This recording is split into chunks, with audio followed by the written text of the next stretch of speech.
All right, welcome back in. Zach Gelb Show, Fox Sports 920 The Jersey. Our coverage live on Radio Row for day number 2 is brought to you by Corona and Corona Light. And now joining us is the great Vance Johnson, who's going to bless us with his presence right now on Radio Row. What's up, brother? Vance, Zach Gelb, thanks for a few minutes, and how are you? I'm doing great, man. Thanks for having me on the show. How are you? I'm doing great. Well, really the beauty of Radio Row, in terms of athletes and players that have seen all their teammates over the years, and then it becomes a mini reunion here at the Super Bowl. We're having Vernon Turner on later. We recorded earlier today, and that was a cool moment earlier, seeing you and Vernon interact after not seeing each other after all these years. It was crazy. I wish I could stick around and listen to your interview with him, but I got some history with the guy. I've known him all the way through our careers, and when we hooked up, it's been so long that it was almost like brothers seeing each other. But hearing a little bit about his story, and I'm not going to share that. I'll wait till he shares that on your show. But it sounds like he's got some history, man, that he's coming from, and I just praise God that he's able to be here to share it and maybe have a movie or something come out about him. So that's going to be awesome. He's teaming up with the Players Tribune with Derek Jeter, and he wrote a story. And basically the gist of the story, I'll tell the listening audience right now, his mother was raped. He was the product of the rape. She died in high school, and then when he was in high school, and then his stepfather continued to take care of him, and then he passed away when he was actually in college. And it was just such a heart-touching and a story that it makes you realize that, yes, you guys are athletes. We love to see when you score touchdowns, but sometimes you forget the human element of it, and his story was it was remarkable. It almost made me cry, and it was very emotional. Well, oftentimes you forget the human element of it because these superheroes out here playing football, you're idolizing them, but you don't think about where they came from or how they were raised or what they grew up in and around that caused them to be either great or even non-great and fall off and do certain things after their careers are over with. And that kind of leads me here with my story. We will, and we'll get into your story in just a little bit. But I saw you were born in Trenton, New Jersey. Is that I'm right? From Jersey, baby. I'm born in Trenton and moved out to the Arizona location after my father was gangbanging in Jersey and was told you either join the service or you end up in prison. He ended up joining the service and went out to Arizona where he met my mother. My mother was a cotton picker. She picked cotton for a living out there, and they raised me there, so we kind of went back and forth. But I'm back in Jersey now, right in the West Windsor area, not too far from Trenton. Oh, okay. That's right where our studios are. Are you right serious? Around. This is 920 The Jersey. Of course. Our licenses. When you said Trenton, the New Jersey, man, I was like, wait a second, man. I need to come on your show and be at home with you guys. There we go. So where's your favorite place to eat in Jersey? I don't know yet because I haven't been home long enough. I've been heading across the bridge over to Philly just to find somewhere to eat. So get me somewhere right there in that area, man, that I can go have some hometown. I know I go down to a couple of the Chinese restaurants down there just to get seafood. No, not even Chinese food, seafood. Okay. Hey, you're an interesting person as we're talking to Vance Johnson. So how did a kid from Trenton make it to the NFL? Honestly, my father wanted me out of Trenton, even though he had to leave Trenton because of the chaos that he was living. And he didn't want my sister and I to grow up in that area because, my cousins were involved in gangs and the banging and the drugs. And he just didn't want us around that stuff. So he thought by getting us away from it, that wouldn't catch up to us. And unfortunately, in my life, since it was where he came from, he took Trenton right out of Trenton and took it to Arizona.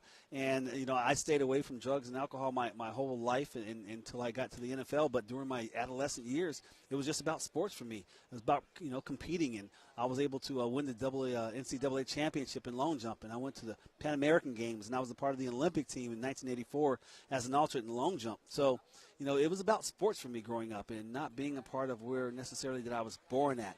Although we spent a lot of time back there. It was Jersey's a tough place to be, man. Especially, what's really funny? When I went back to Jersey, and I just moved there a few months ago, moved back to Jersey, but I didn't know anything outside of city. I didn't know they had rolling hills in New Jersey. I didn't know they had country clubs and golf courses with beautiful communities in New Jersey. I didn't know they had farms in New Jersey. So, I find myself just this past weekend, man. We went over past Princeton out south. Sure. My kids went out there. They were playing in a volleyball tournament. Oh, nice. And so we went out there, man. I've just been enjoying Jersey so much. But also I'm seeing how, Jersey needed me to come home because my journey now is about reaching out to people who suffer with addiction and especially with this heroin epidemic going on around, and I'll get into my story, but that's why I'm back home, is to make a difference here. I had a friend in college, and no one knew that he had a problem, and this was a good friend, and he passed away, unfortunately, from a heroin addiction. I'm sorry to hear that, man. It's something that the toughest part with that drug is, unless if you're physically in the room doing it with them, the people that do heroin, they're great at deception. Oh, absolutely. And that story, and we do a lot of work. His father, Greg Wolf, we do a benefit every year at a country club and heroin abuse, and the story is just. Now, I would love to be a keynote speaker, man. So I can. We'll invite you to the event in January. I'd love to, brother. I'm all over that, man. And it's June, I should say. The event's in June. Okay. Yeah. It's happening all over Jersey, man, and that's why I came home. You know, I work for Futures of Palm Beach down in Palm Beach, Florida.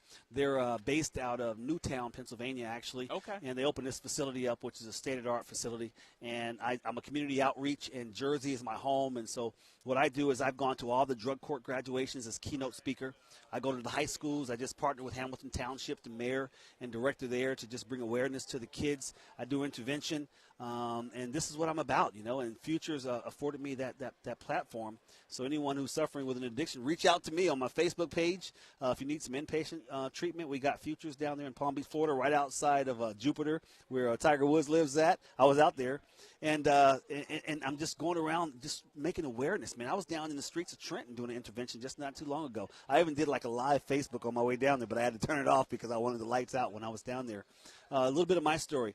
You know, being from Jersey and growing up in Arizona and growing up in and around domestic violence and the use of drugs and alcohol, I didn't want to be like that growing up. But since I was around it as a kid, by the time I made it to the NFL and had my first drink when I was 23 years old, it was just a matter of time before I found myself a full-blown alcoholic and into the prescription pills, and I hit it really well. And going to the ball games, I just hope I would show up sober somehow to the game. And lucky enough, you know, I was able to participate and play and be successful during my career. But when I look back, you know, I look at the chaos and the carnage of my lifestyle. You know, married 7 times throughout that time, and had children, man, that I was an absentee father with, and not even knowing that it was all because of this addiction of alcoholism and prescription pills. I thought it was just a way to cope and be able to stay on the football field, and it almost destroyed my life until I almost died using. So how do you explain it? Because if people meet you, like right now, it's the first time I've ever met you, and I'll say, nice guy, but then you read your past, so how do you explain those problems? Well, I explain it because of the underlying issues that I dealt with as a child, and not knowing how to cope, not knowing how to be a father, not knowing how to not use drugs or alcohol to cope with life situations, growing up around domestic violence and not knowing how to communicate, not having any counseling or anyone to talk to about the issues that I was dealing with. And then I came into fame and fortune, and the only time I saw a normal life was when I saw television shows as a kid. Normal to me was chaos. But staying away from it as a child didn't mean that I was going to be able to stay away from it as an adult. And so after I found myself struggling with addiction and almost dying and going into a coma literally because of my use, and even waking up thinking I didn't have a problem, I thought if I just go back to like I was when I was young, work hard, I can stay away from it. Brother, 5 months sober, I ended up drinking a Mike's Hard Lemonade. I was off to the races again. So it wasn't until, you know, I'm a spiritual person, and I just really felt like God wanted me to go get help. I wasn't going to have a miracle. It was going to be me going to the professionals who could offer me the understanding and the education about addiction itself, and seeing how, you know, this is a disease and it's something that you're never going to be able to kill, but it's something that you can maintain sobriety by working a plan and understanding the pitfalls of addiction and where and how it comes from and how it attacks our families. So I got quite the story, man. So I look forward to sharing it. I mean, losing a child to a drunk driver, he got killed, to myself going into a coma and, you know, almost dying, to going to rehab, where a number of professional athletes, you know, ball players is really who I'm reaching out to, especially to get the help with suffering from alcoholism or any type of drug addiction, that there's help out there. And this is about awareness right now. With the issues right now in the NFL, we see so much about domestic violence, and Josh Brown was a major topic of conversation on our radio show. How do you go about giving someone a second chance? Because obviously they have to pay that punishment for the crime that they did commit. But how do you go about giving someone a second chance? Well, I think in particular this country is about second chances. And quite honestly, I think that anyone who is involved, and especially when it happens so that now it's publicized, you've been given a platform to be able to share your underlying issues that you maybe dealt with as a child that brought you to this point in the first place, to reach out to others to try to help them. Because there are a number of kids, especially in high school, who are abusing their girlfriends, man, but they're going home and they're seeing things happen at home and they're going and doing it on the football field. If these guys will come forward and say, listen, I have a problem with domestic violence, and look at it like it's a way to now share with those who are suffering and struggling out there, saying it's not okay for you to put your hands on a little girl. It's not okay for you to put your hands on a woman. It's not okay for you to act out and to break television sets or take a golf club to a car or to drive crazy or to act stupid and start fights. It's not okay, son. And to your daughters, it's not okay for you to date this freaking guy. He's an idiot. He probably comes from that, and he's abusing you, and you don't deserve to be treated like that. You need to be treated like a lady. So there's a lot of things, especially with myself and being transparent about what I lived through and went through. I'm willing to reach out to these guys. I don't hear these guys calling me, man. I traveled that same road. Ray Rice, all these guys. You know, they got in all that trouble with this domestic violence. You got freaking Johnny Football. This guy's still out there acting like a clown. And all he has to do is go back and look at the history of the league and see how many professional athletes suffer from this stuff and maybe reach out to someone that's transparent that can offer them some Why help. do you think people are afraid to get help? I think they're afraid to get help because they're lying to themselves, man. You know, whether it's an addiction and you're lying to yourself anyway, just like many of the listeners right now who are suffering with addiction are just lying to themselves because they haven't hit rock bottom. A lot of guys are privileged because they're able to be famous and date anyone they want to date. And they're feeling like they can just do anything they want to do and that they're just, you know, indestructible. And so they live a lifestyle that's chaotic and crazy, but they need to get the help. It's not normal to live and use the way a lot of these ball players are doing. And I'm hoping with me persistent in this walk in sobriety and also reaching out to the NFL and offering my assistance to go around the league and start sharing hope for these guys. Vance Johnson with us, wrapping up with the legendary Vance Johnson and telling his story right now. And we appreciate you telling that story with us on the Zach Gelb Show. Especially you guys, man. Back in Jersey, my boys. Did you grow up as a Giant or Jet fan or an Eagle fan? I grew up a Giants fan, man. I was a big Eagles fan. Randall Cunningham was my best friend when he was playing ball there, so I always followed him there. Did you ever see that music video that Randall Cunningham? Oh, dude, I was just watching Randall that on Cunningham, YouTube. quarterback. It's great. I did.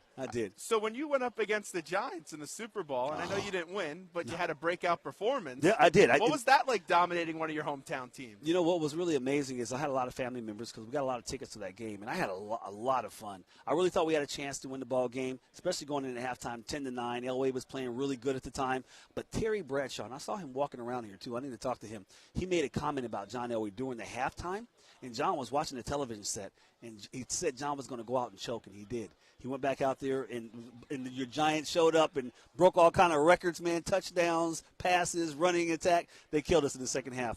But you know what was really cool, though? I grew up a Giants fan, so down on the inside, my little 8-year-old was pretty much rooting for the Giants. Don't tell my fans that. Well, I'm a Patriot fan, so You're I don't a root Patriot for the fan? Giant much. Well, good luck this weekend, man. I'm a Thank Patriot you. fan, too, now, but I don't think they're going to be able to beat Atlanta. Okay. Yeah. Last thing before we let you run, and one more time we'll promote what you're doing right Please. now because it's a great cause. Yeah. Proudest athletic achievement for you is what? Proudest athletic achievement for me was, was getting drafted in 1985 in the second round. I ran against Jerry Rice, one of the best receivers in the NFL. And when I made it, man, it was awesome to see the newspaper say Broncos add Vance. So that was really a great moment for me. All right, so if someone needs help, if you how do need help, reach them? out to me. Come up, follow me on my Facebook page. I'm always there. I'm live. You can reach out to me. I do interventions, Vance Johnson, athlete, or if you want to reach out to me at the facility that I work at with Futures of Palm Beach, it's www.futuresofpalmbeach.com.